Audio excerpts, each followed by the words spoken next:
बीच में रखना चाहता हूं। बहुत ही सुंदर कार्यक्रम हम श्रवण कर रहे हैं। महर्षि स्वामी दयानंद ने हर क्षेत्र में कार्य किया। कोई क्षेत्र ऐसा नहीं जिसमें स्वामी जी ने कार्य न किया हो। मैं शुरुआत करना चाहता हूं एक मंत्र के माध्यम से। एक बहुत सुंदर मंत्र आता है, अधय पश्य मोपरी संतराम पादको हरे माते कसपल कहु दृशन स्त्री ही ब्रह्मा बभुवित है। बहुत सुंदर कार्यक्रम भी स्वागत गान कर रही थी बेटियां। तो मंत्र में कहा गया, ऋषि दयानंद ने वेद मंत्रों का प्रमाण देकर के नारियों का सम्मान बढ़ाया। तो मंत्र कहता है, अधय पश्य मोपरी संतराम पादको हरे। हे नारी, तू नीचे को देखकर चल, तुझे वेद में ब्रह्मा कहा है। हे नारी, तू अपने पूरे शरीर को आच्छादित रख, तेरी पिंडली दिखाई ना दे, तेरी नाभि दिखाई ना दे, और तू अपने पैरों को संभाल संभाल कर रख, क्योंकि नारी को वेदों में सूक्ष्म कासा भी कहा है, अदिति भी कहा है। और आगे बहुत सुंदर बात कही कि नीचे को देखकर चल। इसके दो अर्थ हैं कि तेरी नैनों में लज्जा भी हो और तू किसी की होड़ मत कर। जो तेरे पति का सामर्थ्य है उसी में अपना खर्च चला, पड़ोसी की होड़ मत कर। और जिसकी आंखों में लज्जा होती है, निश्चित रूपेण वो नारी सम्माननीय होती है।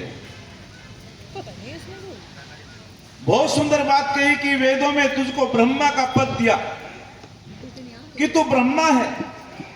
और वेद में एक शब्द आता है सूक्ष्म कासा, अर्थात नारी का जब शोषण किया गया मध्यकाल में, स्वामी दयानंद ने अनेक प्रमाण देकर के समझाने की कोशिश की।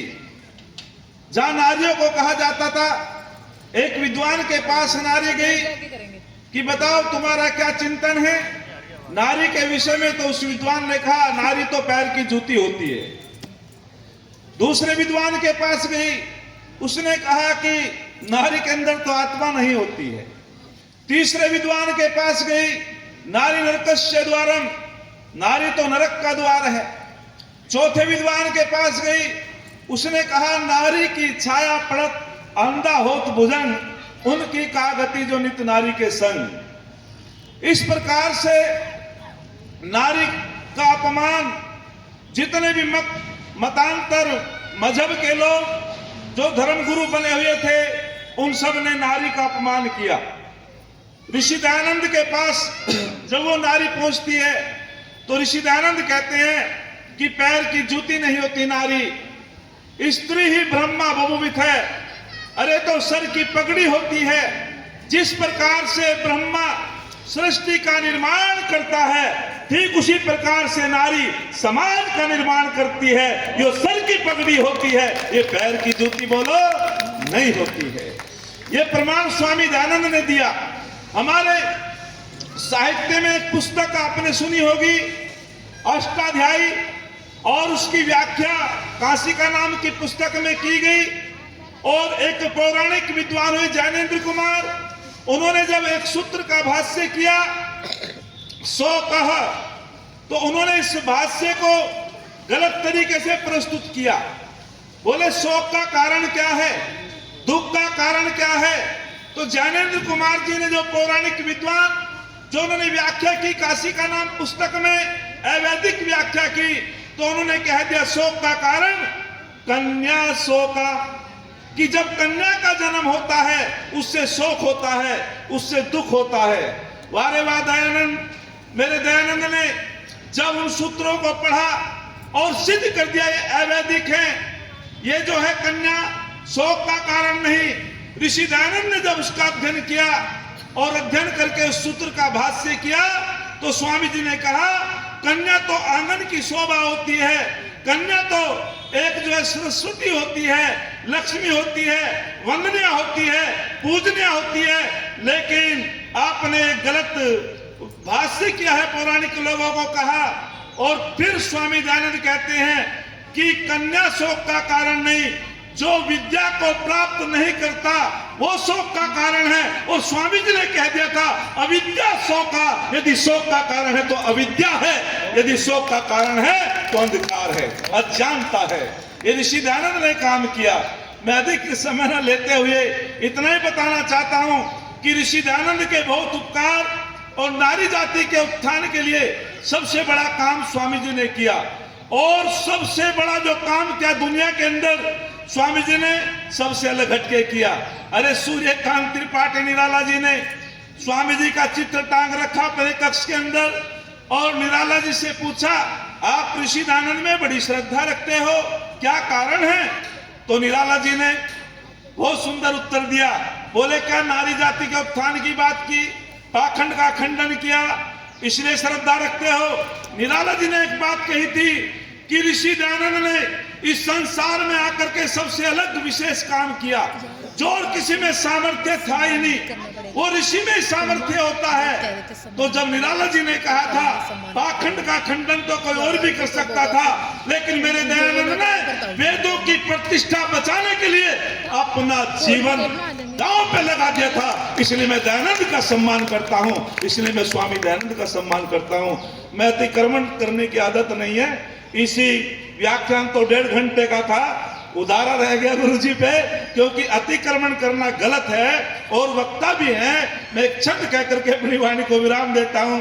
और मुझे लगा कि माता बहनों की संख्या है कि स्वामी जी का एक उदाहरण दे करके मैंने कोशिश की, तो अदिति शब्द का और सुषम कासा शब्द की बात कह करके अपनी वाणी को विराम देता हूं।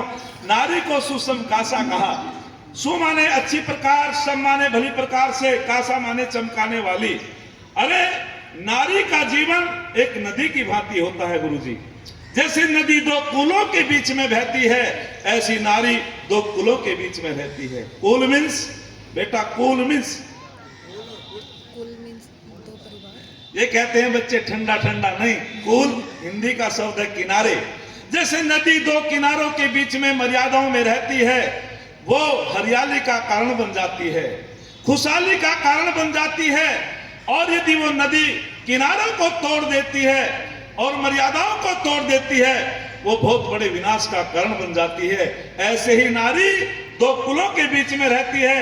एक पिता का कुल होता है, एक पति का कुल होता है, और जो दोनों कुलों की मर्यादाओं का पालन करती है वो सुसमकासा बन जाती है, अदिति बन जाती है, ब्रह्मा बन जाती है, सम्माननीय बन जाती है। अरे सच तो यह है, नारी की महिमा दुनिया जानने पाई है। ये मंदिर में मीरा है, रण क्षेत्र में दुर्गाबाई है, विद्या के क्षेत्र में गार्गी देवी है, जिसकी कथा निराली है। इस नारी के कारण ही तो ये धरती गौरवशाली है, इस नारी के कारण ही तो ये धरती गौरवशाली है। एक युवाओं का उदाहरण, युवा और वायु। वायु का उल्टा युवा, युवा का उल्टा वायु होता है।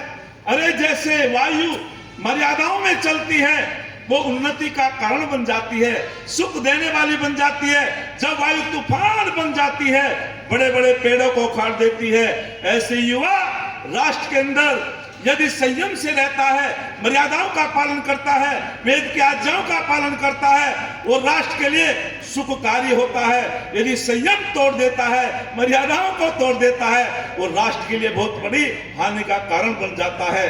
तरुणाई के यौवन से युग का इतिहास बदलता है। जिधर जवानी चलती है उधर जमाना चलता है।